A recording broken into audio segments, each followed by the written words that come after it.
college football preview, and the last time I was with you, we finished up on the 15 things to watch for in 2021. Also, we looked at a couple of more teams in the ACC. Altogether, we looked at Boston College, Clemson, as well as Florida State and Louisville, which now brings us to NC State. Yes, the Wolfpack of NC State will get us started with our college football preview as we look at the continued coverage of the ACC. Welcome to In the Zone once again with yours truly, Anthony Smith. Glad you could enjoy this podcast. So let's just go ahead and get on into this, looking at NC State Wolfpack. As we look at the North Carolina State Wolfpack, their national forecast is 38, ACC Atlantic prediction second, projected record 8-4 with a 4-4 conference record. They are coached by Dave Doeren. His record at the school is 55-46 in 8 years. Career record 78-50 in 10 years of coaching. Offensive coordinator Tim Beck, defensive coordinator Tony Gibson. Location Raleigh, North Carolina. They play at Carter Finley Stadium, which seats 57,583. Also, their key Wolfpack, Peyton Wilson, linebacker, an all-ACC pick. Wilson led the ACC in tackles with 108 in 10 games and had a team-best 11.5 tackles for loss. Also, Devin Leary, quarterback, a broken leg, ended his 2020 season after 3 starts. His return to 100% was the highlight of the spring. Bam Knight, running back. Knight's a home run hitter who posted 5.5 yards per carry, 788 yards, and a team-best 11 touchdowns. Key losses. Kerry Angeline, tight end. He could have been more involved in the passing game. 11 of his 52 catches the past 2 years went for TDs. Aline McNeil, nose tackle. Not a position known for big plays, but the athletic nose tackle had a knack for making an impact. Bailey Hockman, quarterback. Steady veteran backup, stepped up and helped the team close the regular season with 4 straight wins. Rising star. With so many returning starters, NC State is mostly going to be the same team it was last season, but keep an eye on freshman quarterback Aaron McLaughlin, a 4-star recruit. He has been tabbed as next in the line of Phillip Rivers, Russell Wilson, and Jacoby Brissett at QBU. The difference between coming off a 4-8 season and an 8-4 season is obvious. There is a lot of positivity here right now. NC State coach Dave Doeren said, right now, NC State coach Dave Doeren said, and for good reason, the Wolfpack exceeded all expectations last year in reversing their 4-8 record from 2019. Doeren now gets a chance to reap the rewards of his 2 best recruiting classes from 2018 and 19, who enter their 3rd and 4th years in the program. The Wolfpack will be deep and experienced and overlooked again, with neighbor North Carolina getting all the attention. Doeren believes the team can apply the lesson it learned from the pandemic last year and build off of last year's 7-3 record in ACC play. The guys are in a really good frame of mind, Doeren said. On offense, Doeren hired Tim Beck in 2019 to make over an impotent offense. Given the lack of prep time and the revolving door at quarterback and on the offensive line, Beck couldn't have done a better job under the circumstances. North Carolina State's scoring average jumped by 8 points per game, despite not being able to pad its stats against FCS or lower level FBS teams. With Devin Leary in and out of the lineup because of COVID protocols and injuries, Beck was able to get the best out of Bailey Hockman and produce a top 40 passing offense.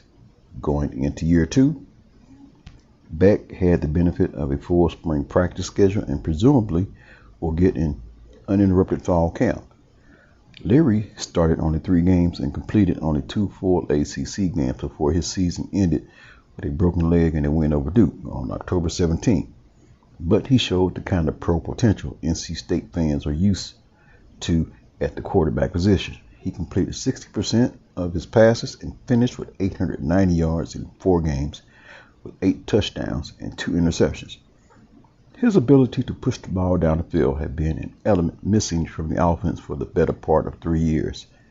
Hockman transferred to Middle Tennessee State, so either Ben Finley or newcomer Aaron McLaughlin, a 4-star recruit, will have to emerge as Leary's backup. Leary will have the same playmakers back. Receiver Emeka Emezi bounced back from a subpar 2019 campaign with 47 catches for 738 yards and decided to come back for a super senior season. Receiver Thayer Thomas continued to show his versatility with 8 total TDs. Running backs Bam Knight, 788 yards, and Ricky Person Jr., 643 yards, are a solid 1-2 punch. Knight could be ready to take another step after 2 promising seasons, 1,533 rushing yards, 16 total touchdowns. Left tackle Akeem Ekwanyu heads into his 3rd year as a starter and has quickly developed into one of the best run blockers in the conference.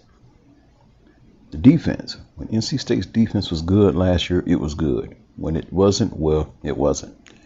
And the difference usually came down to linebacker Peyton Wilson's health.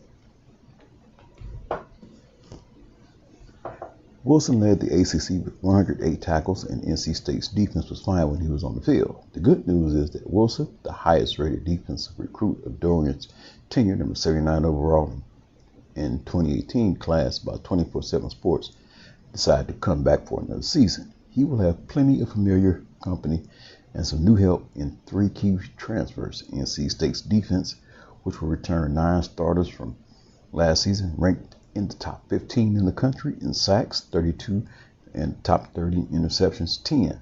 The problems came in stopping the run with Virginia Tech, 314 yards, UNC, 326, and Kentucky, 288, all piling up huge gains. Tony Gibson, who took over as the primary defensive coordinator last year, will have to hope that experience in the 3-3-5 alignment equals improvement. Few teams in the league will be able to match NC State's set of linebackers with Wilson, Isaiah Moore, and Drake Thomas. Elaine McNeil must be replaced at nose tackle, but Dorian has confidence in space eaters C.J. Clark and Joshua Harris, who are both going into their 3rd year in the program. Transfer Corey Durden had 5 sacks at Florida State in 2019. A change of scenery could do him some good. Safety Cyrus Fagan, also a transfer from FSU, and cornerback Derek Pitts, a Marshall transfer, should add immediate help. There's plenty of experience in the secondary with the return of safety Tanner Engel, nickel Tyler Baker-Williams, and corner Cecil Powell. Specialist.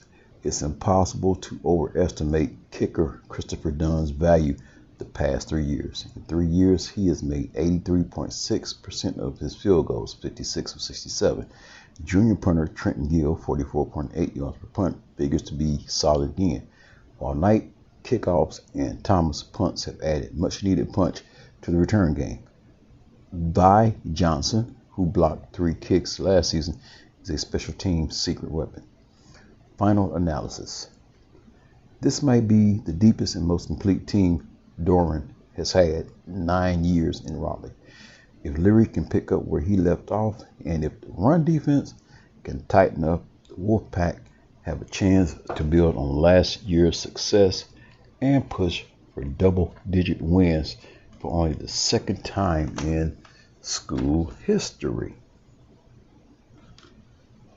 Up next, we look at Syracuse.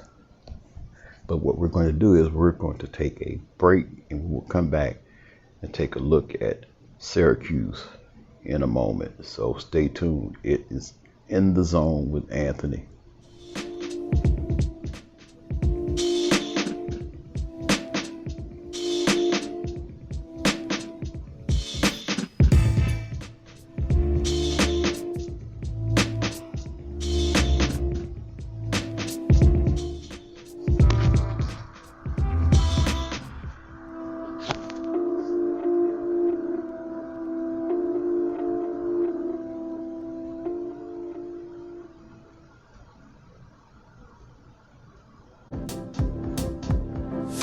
Welcome back to In the Zone. Yours truly, Anthony Smith, on a Wednesday evening.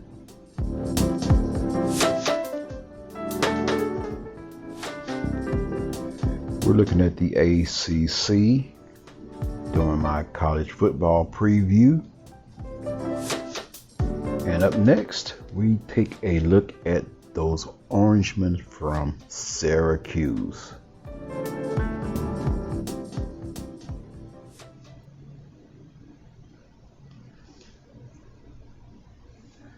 The Syracuse Orangemen are coached by Dino Babers. Record at the school is 24-36 in 5 years. His overall record in 9 years of coaching is 61-52. Offensive coordinator is Sterling Gilbert. Defensive coordinator, Tony White. They're located in Syracuse, New York, and they play in the Carrier Dome, which seats 49,262. Key Orange to look for: Taj Harris, wide receiver and All-ACC third-team performer in 2020. He brings a big catch radius and a tendency to rack up yards after the catch. Mikael Jones, linebacker, broke out last fall, leading the FBS in turnovers, contributed to interceptions and forced fumbles, and with 8. Garrett Williams, cornerback, paced the ACC with 12 passes defended in 2020. He has quickly arrived as the leader of the secondary. Key losses: Andre Cisco, safety, became the FBS active leader in interceptions with 13 in just 24 games before a freak ACL injury ended his season in week 3. Trill Williams, safety, the third SU defensive back headed to the NFL. Williams has a unique knack for playmaking. Rising star, after seeing the field sparingly as a true freshman wide receiver, Damian Alford has a chance to carve out a significant role this fall. The 6'5" Montreal native can serve as an immediate weapon in the red zone, but also has the versatility to develop into a steady playmaker. Syracuse heads into year 6 of the Dino Babers era in a precarious position. The 10-3 campaign that Babers and the administration hoped would spark a jump from the orange status in the cellar of the ACC is more than 2 years old. SU followed a 5-7 campaign in 2019 by posting its second one-win season since 1948. The pandemic cut into a pivotal offseason of installation after Babers hired 2 new coordinators last winter. Then a string of preseason offensive line injuries forced Syracuse to start its fullback at left guard. This fall marks a chance for Syracuse to take a step forward, but improved line play will be needed for the team to get back into postseason play and for Babers to solidify his long-term vision. Offense, recognizing the need for talented depth at the quarterback position, Babers went out and landed a transfer.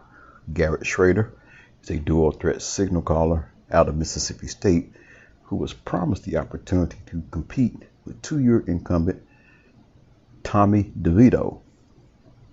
A former 4-star prospect, Schrader faces an uphill battle to take the mantle from DeVito this offseason, but his mobility and knack for playmaking could well come in handy once the games begin.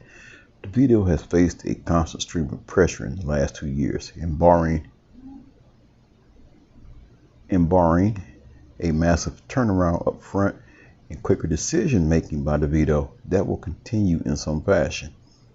The hope internally is that Syracuse can mend some of its issues in the trenches, allowing DeVito to stay in the pocket and utilize the arm talent that led him to his own 4-star ranking and Elite 11 finals appearance as a recruit.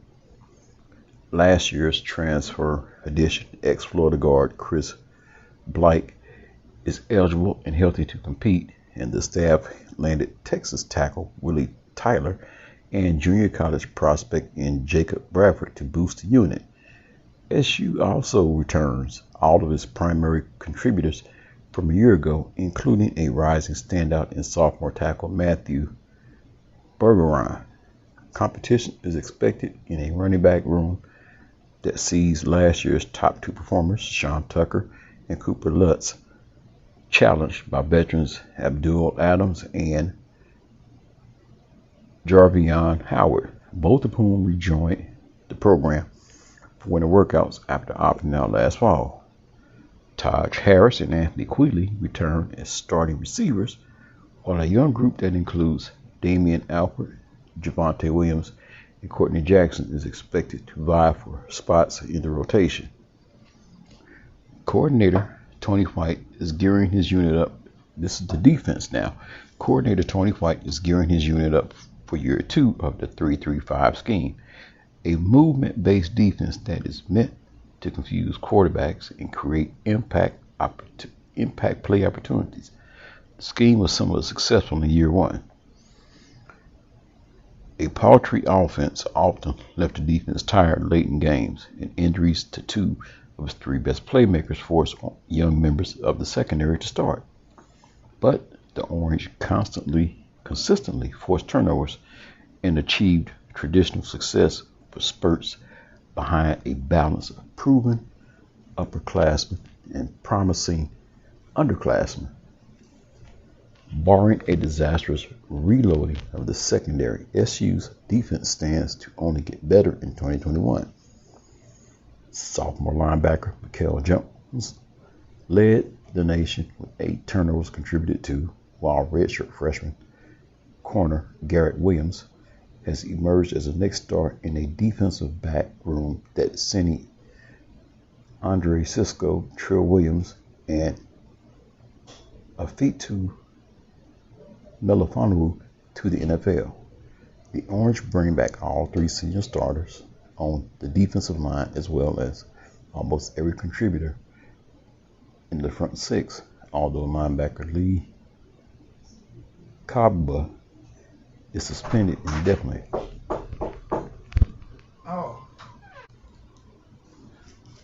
Lee Kagba is suspended indefinitely for an undisclosed reason, and reserve Tyra Richards elected to transfer. From an uncertainty standpoint, the focus for SU lies almost solely in the secondary. Some young players return with playing experience, including freshman starters Rob Hanna, Jihad Carter, and Amon Greenwood, but there are plenty of others vying for those spots. And New Mexico State transfer Jason Simmons Jr.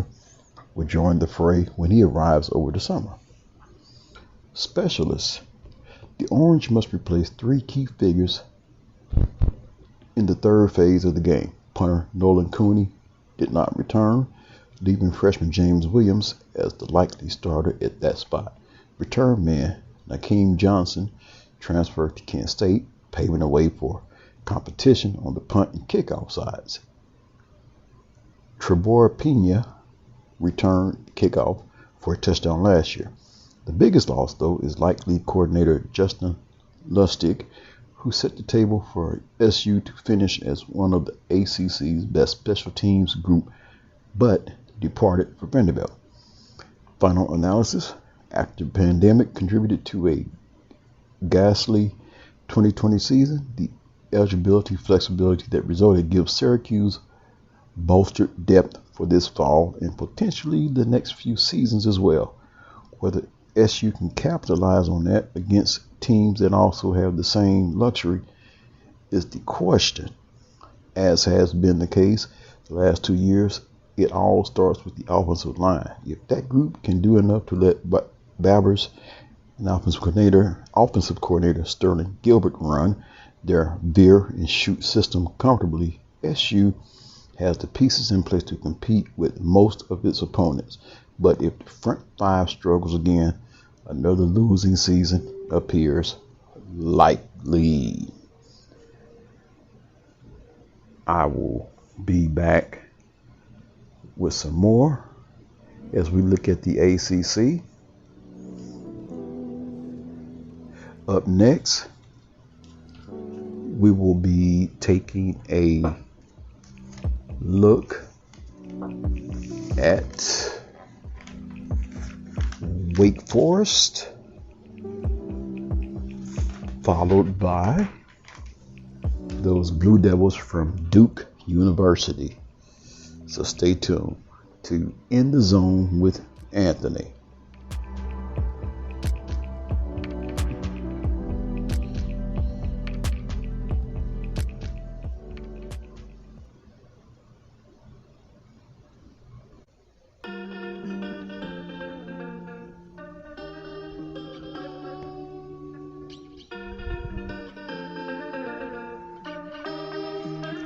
Welcome back to another edition of In the Zone with Anthony. Looking at the ACC.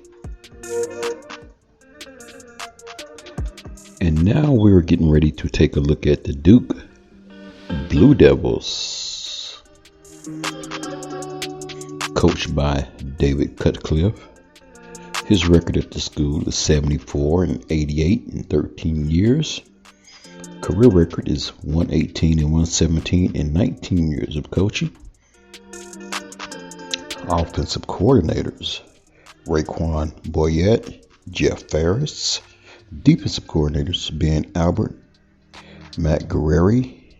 The school is located in Durham, North Carolina, and they play at Wallace Wade Stadium, which seats 40,004.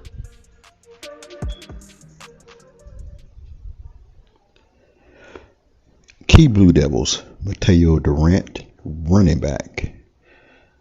Started as a junior, averaging 6.8 yards per carry while leading Duke with 817 yards and 8 rushing TDs. Jake Bobo, wide receiver, senior, who led Duke in receiving yards, should be a go-to target for whichever quarterback wins the starting job. Shaka Haywood, linebacker, led Duke in tackles last season. With so many departures from the defense, his experience will be important.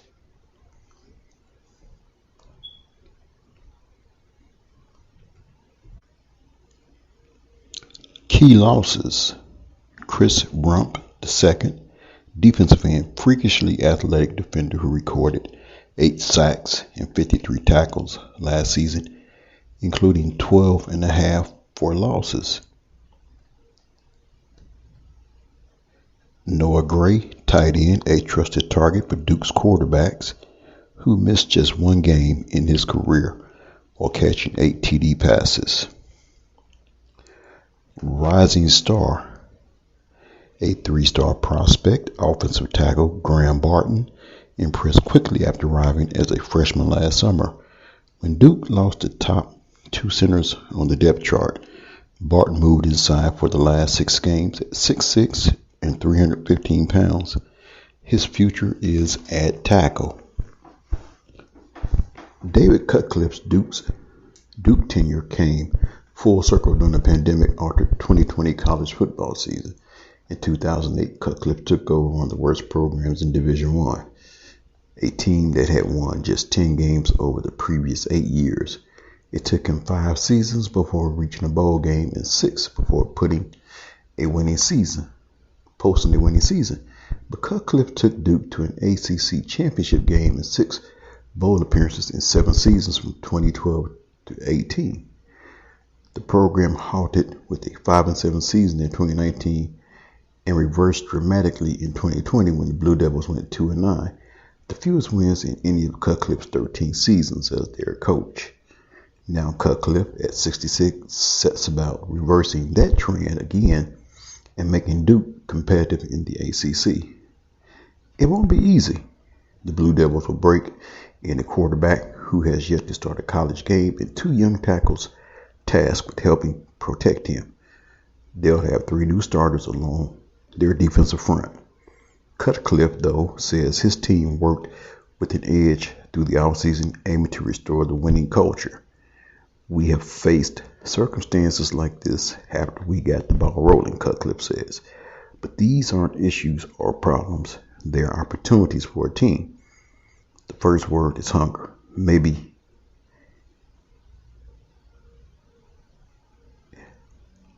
emaciated. That started in January, which this team got a great kickstart that continues in our process. This is not something where you decide suddenly you're going to be better. Offense. Duke's losing record last season was certainly justified. Its offense lost a staggering 39 turnovers in 11 games. No FBS team in the country had more. Fixing that is the first and foremost on Duke's off-season agenda. You can't repeat it, Cutcliffe says. I mean, I've never been around it. I've never seen anything like that in this very long career that I've had. I can't pinpoint all the unique and different reasons. Responsibility for the majority of the turnovers went to quarterback Chase Bryce, the Clemson transfer who was intercepted 15 times with 6 lost fumbles while starting all 11 games. Bryce moved on to Appalachian State in January, clearing the way for redshirt junior Gunnar Holmberg to win the starting quarterback job. Holmberg, who missed all of the 2019 season with a knee injury, has played in 7 games over the last 3 seasons. The good news on offense is that Duke returns 3 wide receivers with starting experience in senior Jake Bobo and juniors Jalen Calhoun and Eli Panko. Senior running back Mato Durant should be a major weapon after posting a team best 817 yards with 8 touchdowns as a reserve last season. Along the offensive line, Duke needs starting center Jake Wallabow to play like his old self after missing last season with an injury. Sophomore Graham Barton, who impressed playing inside as a freshman, slides out to tackle, where he'll be a new starter along with former tight end John Galletti.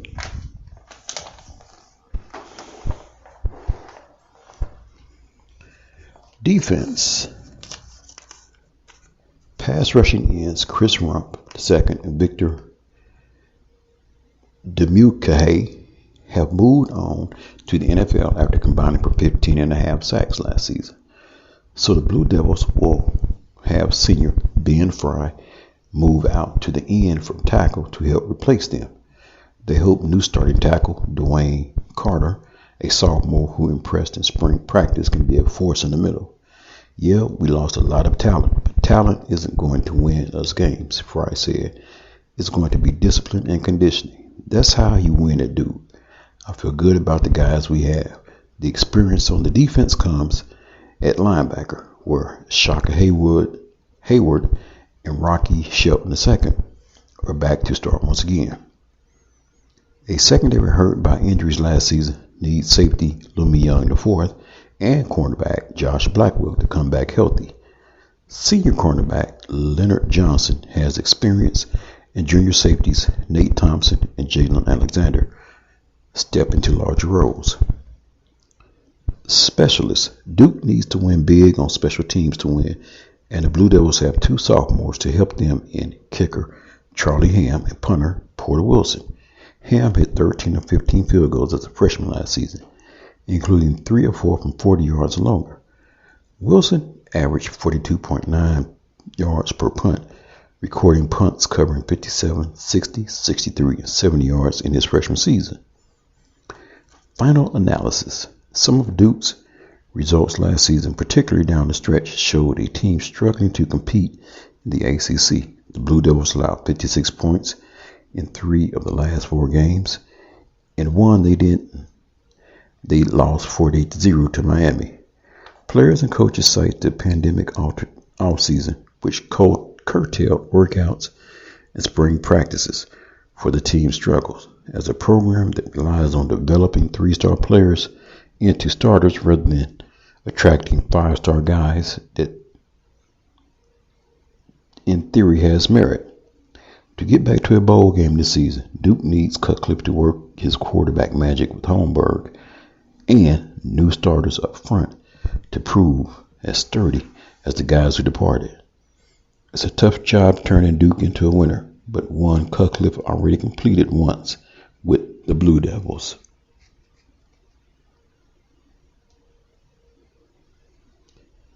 So there you have the Blue Devils.